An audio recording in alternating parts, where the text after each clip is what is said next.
What's up, you guys? Welcome back to another one. If you're new to the channel, I am Will Penny. I do new car, truck, SUV reviews on YouTube, and today we're in the brand new 2026 Toyota Tundra, courtesy of Younger Toyota in Hagerstown, Maryland. For more information on their inventory, please feel free to check out the link in the description box below. I'm pretty excited. We are in this one today because I love specifically reviewing the 1794 edition because it commemorates the founding of the Texas ranch located in San Antonio, where they currently produce the Tundra. So I just think that's pretty cool, and because of that, you have a ton of Western styling in this particular Tundra as well. You still get 2 years or 25,000 miles of complimentary maintenance. So ultimately in this video, we will be testing out and going over everything about this one, from acceleration to braking, steering feel, ride quality, sound system, exhaust clip, all that fun stuff. So having said all of that, what do you guys say? Let's just go ahead and jump right into it. And as always, let's start with pricing. So there's essentially 3 different configurations for the 2026 Tundra 1794 edition. You got the 4x2 5.5 foot bed starting at $64,380, which is a whopping $20 bump from the 2025 model year. I think that's the lowest bump in price I have seen so far this year. That's pretty cool. Then you got the 4x4 5.5 foot bed for $67,380, and the 4x4 6.5 foot bed starting at $67,710. But regardless of the configuration that you go with, the power plant on the Tundra is going to be the same. Powering this beast is a 3.4 liter twin turbo V6 that puts out 389 horsepower, 5,200 RPM, 479 pound-feet of torque coming in at 2,400 RPM. That power being sent to the rear wheels or all wheels through a 10-speed automatic. 0 to 60 time an impressive 5.7 seconds. We'll test that out here in a little bit. With MPG numbers coming in at 18 in the city, 23 on the highway for the rear wheel drive, 17 city, 22 then on the highway for the 4-wheel drive, taking regular unleaded fuel. And so, by the way, at the very start of this drive, I did reset the trip, so I will let you guys know how many miles per gallon I personally average in my short drive up this mountain and then back down this mountain when we get to the exterior portion of this video. But so that before we do any kind of fun acceleration test here in the Tundra, I did want to mention to you guys the drive modes. So there's a circular dial located just behind the shifter, and so you turn that to the left and to the right. Gives you drive modes like Eco, Normal, Sport, Custom, and Tow and Haul, adjusting things like the shift points and the throttle response. So now having got all of that out of the way, what do you guys say? Let's go ahead and find a straightaway. Let's put that acceleration here to the test, and let's see how quickly we can get our new 2026 Toyota Tundra here up to speed. All right, got our straightaway here in 3, 2, 1, go. There it is.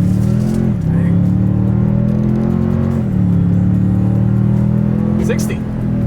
That's plenty. That is plenty of an acceleration, especially for a larger truck like the Tundra. That was pretty incredible. I love that. There is nothing wrong with that. That's a pretty incredible acceleration for the Tundra, without a doubt. But to go along with that acceleration, as always, braking is equally important. And so up front, you will find 13.9-inch ventilated front discs. In the back, 13.6-inch ventilated rear discs. As far as that 6-0 stopping distance goes, it comes in at 143 feet, which, quite honestly, I'm just going to be honest, is a little bit on the higher side of things. But as far as braking feel goes, it is a softer braking feel, I will say that. So it kind of feels like that. Now, it's something that you do get used to, I'm sure, just like visibility in a 370Z or a Corvette or something like that. It's the more you drive a vehicle, the more you get used to it. So it really shouldn't be that big of an issue. But having said that, it's pretty much a truck braking feel, I'll just put it that way. But then touching on suspension and handling, up front, you're going to get an independent double wishbone type front suspension.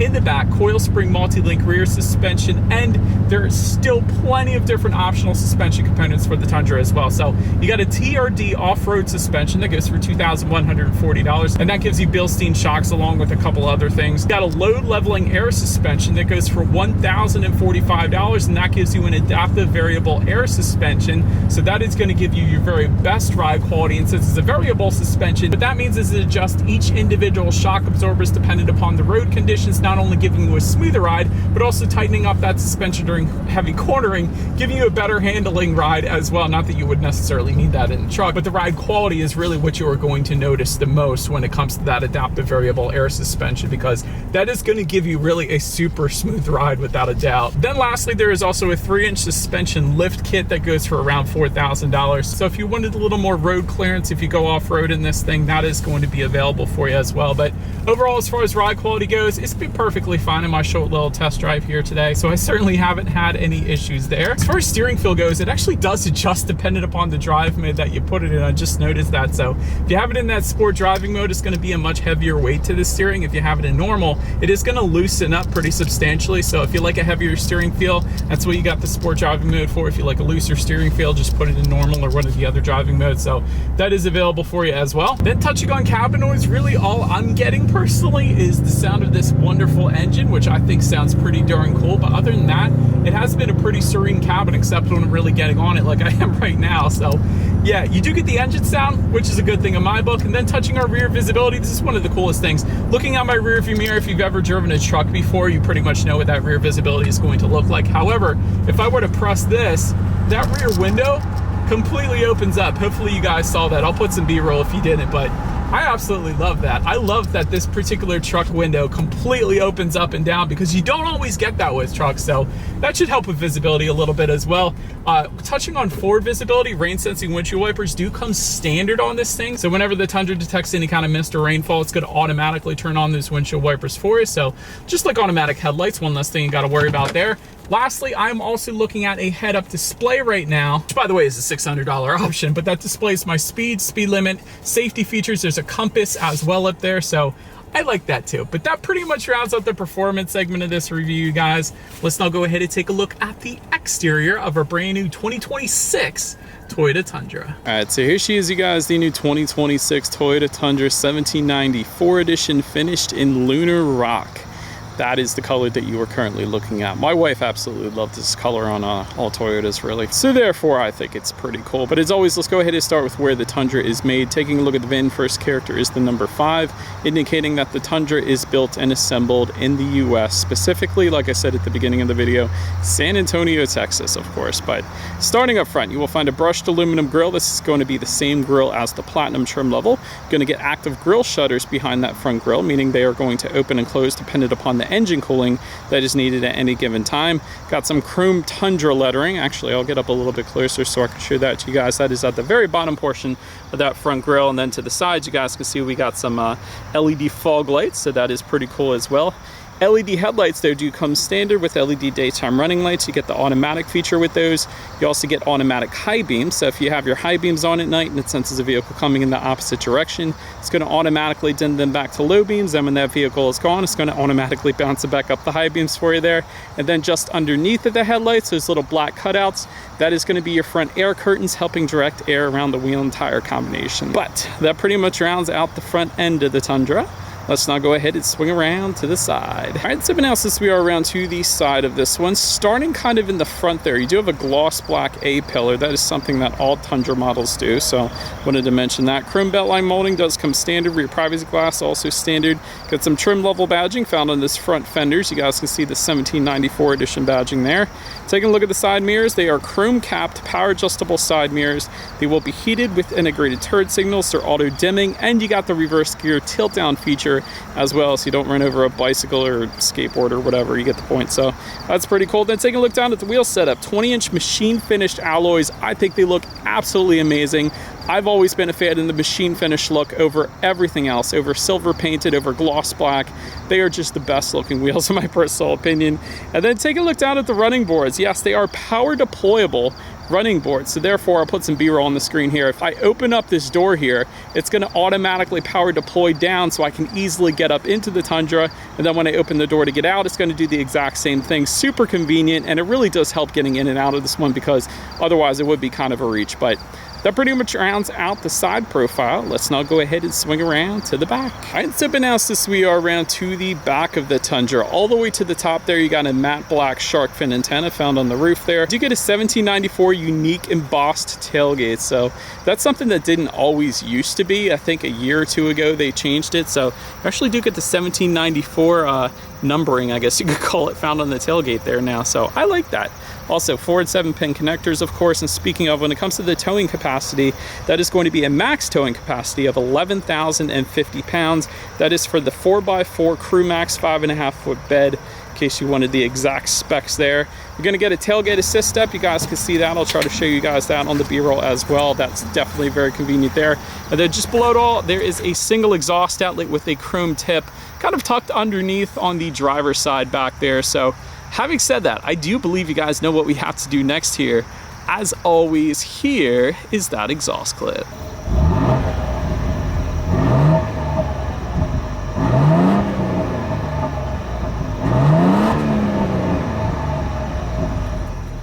So just because I keep forgetting to tell you guys, the MPGs that I averaged when I was driving this one was 16.4 miles per gallon. So I'll put a clip of that on the screen so you all believe me. So that's what I ended up with. But since we are around back, when it comes to opening that rear tailgate, it is going to be a power tailgate, which is so stinking cool. There is a button on the key fob. There, of course, is a button on the lift gate.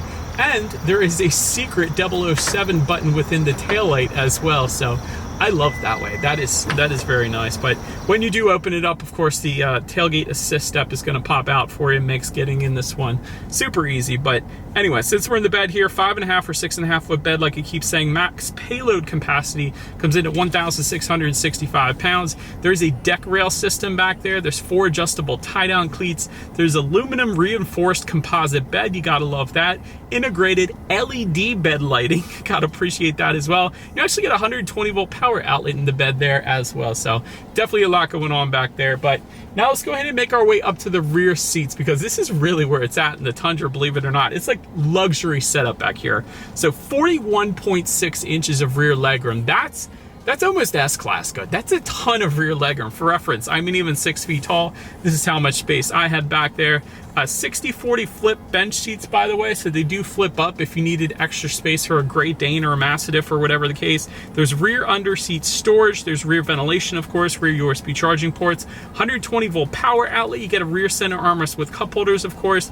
Rear window sunshades. I love that. So if you got kids in the back there for when you go to like a fast food, like a McDonald's or a Chick-fil-A, and you pull into the parking lot, the sun's going to be in one of their eyes, but you got the rear window sunshades for that. So that's so stinking cool. Heated and ventilated rear seats coming standard on the 1794, so you get to spoil them with that as well. And like I said earlier, there is that power opening rear window too. So everything you could possibly think of, the rear passengers got it made, especially with that rear legroom back there. But so then making our way up to the front seats, 10-way power adjustable front seats with 4-way power lumbar coming standard. You get power thigh extensions actually as well. Leather seating coming standard. You get memory settings for 2 different drivers found on the driver's side door here. Heated and ventilated seats coming standard up here as well, of course, since it came standard in the back. Overall, as far as seat comfort goes, it was actually perfectly fine. I'm going to show a little test drive here today. They are plenty adjustable, so definitely did not have any issues there. Then take a look at the steering wheel. This thing is beefy, so it is tilt and telescoping. It is power adjustable, believe it or not. Of course, it's leather wrapped, and it's actually heated as well. And like I said, the 10-2 grip's on the thicker side, but even the bottom grip, the, what would it be, a 6 o'clock grip, absolutely mammoth. So I'm a fan of the steering wheel. But now let's go ahead and make our way to the startup. Let me start by showing you guys the key here. Got lock, unlock, the button to pop the rear tailgate, and the Toyota logo, of course. But it is all keyless entry with a push button start. So all I'm going to do here is simply put my foot on the brake and press that black engine start button located kind of by the driver's right knee there. And so once started up, when it comes to the gauges, what you guys are looking at is a 12.3-inch digital gauge cluster. Now, it does adjust slightly dependent upon the drive mode that you put it in. So for example, if you put it in this Sport S Plus driving mode here, it is going to be a little more red gauges with some gray and white accents, I guess. That is a pretty aggressive looking look there, so I like that. And if I were to put it in comfort or eco, let's say, obviously it is going to get rid of those red accents and replace them with blue accents for the eco. And I think it's just like basic gray accents for the normal, but it does adjust a little bit. I would have loved to have seen some completely different gauge looks, maybe completely change the load out entirely, not just the colors simply. So I don't know. It's okay though. It definitely looks good. I don't have any issues there. Of course, it gives you everything you need up there. Outside temperature, how many miles you have left until you hit empty. There's trip A, trip B, of course. So Gauges are done pretty well. I don't have any issues with them, but let's now go ahead and take a look at the interior quality, because the 1794 edition specifically does an amazing job with this. Panoramic roof does come standard. LED interior lighting also standard. Overhead sunglass holder, that's pretty cool too.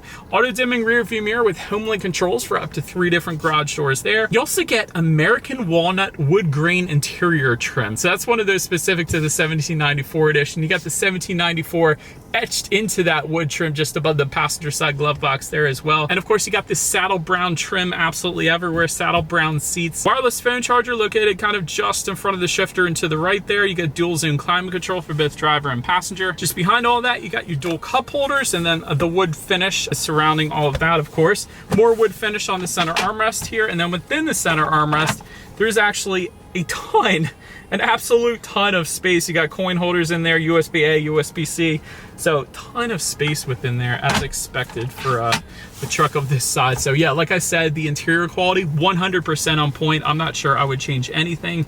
So it's done very well. Minus maybe some ambient lighting. I think that would look pretty cool. But let's now go ahead and make our way to the infotainment screen, because this screen is massive. It's a 14-inch color touchscreen display. Get Bluetooth and audio streaming, wireless Android Auto, Apple CarPlay. You can check out your driving statistics up there, along with your radio information, of course. So when it comes to the sound system, there's just one of them, but it should be pretty good.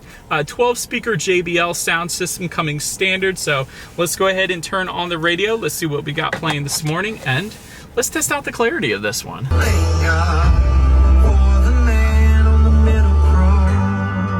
Saved by grace through faith, working itself out in love. It was a pretty good sound system. That bass was intense. So yeah, I was definitely feeling that sound system. Plenty of clarity, but the bass was really where it's at. I had a JBL subwoofer from my very first car back in the day. It was amazing because the bass was just absolutely crazy. So big fan of that sound system. The last thing I wanted to mention to you guys on the infotainment screen is when you do put the Tundra in reverse, you will find a rear view camera coming standard across the board. Also there to the right, you got the panoramic view monitor there as well, giving you that bird's eye view, letting you know what is completely all around you, which is always is going to lead us into safety. And so starting with the best part, the Tundra is an IIHS top safety pick. So wonderful start right there. Front side curtain airbags do come standard. You get driver and passenger knee airbags up front as well. In the back, you got latch, aka lower anchors and tethers for children for the rear car seats. Rear child door locks, tire pressure monitoring system, but also coming standard, Toyota Safety Sense 2.5. That gives you a pre-collision system with pedestrian detection, dynamic radar cruise control, lane departure alert with steering assist,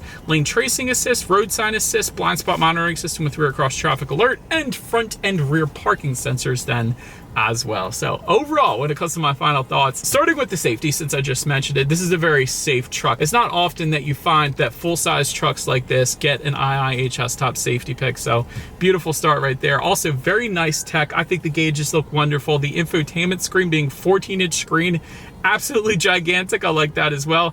Excellent interior quality. I love the saddle brown leather. I love all the wood trim, the American walnut authentic wood trim. That's pretty cool. Also plenty of power. 0 to 60, what did I say? 5.7 seconds. That's insanely respectable for a full-size pickup. Although on the other side of things, I will say I still kind of miss the V8. I miss the reliability of the V8 specifically. I know those things. I've seen them on used car lots with over 200,000 miles pretty frequently. So hopefully the twin turbo V6 can do the same thing. Time will tell, I suppose. Ambient lighting would be cool, like I was mentioning to you guys, and that's something, especially for this price range, I think they probably should do, just because I like it, Toyota. Just do it for me. Anyways, let me know what you guys think of the Tundra 1794 edition in the comments section below. That's about it for this one, you guys. Thank you so much for watching. Feel free to follow me on social media stuff at the bottom of the screen if you wanted to see what's coming next on the channel. Before it gets to YouTube, be sure to hit the subscribe and the bell notification button if you're into new car reviews, because that's what I've been doing here for 11 years now. I do appreciate you guys watching more than you know, and I will see you guys all in the next video. Stay gold.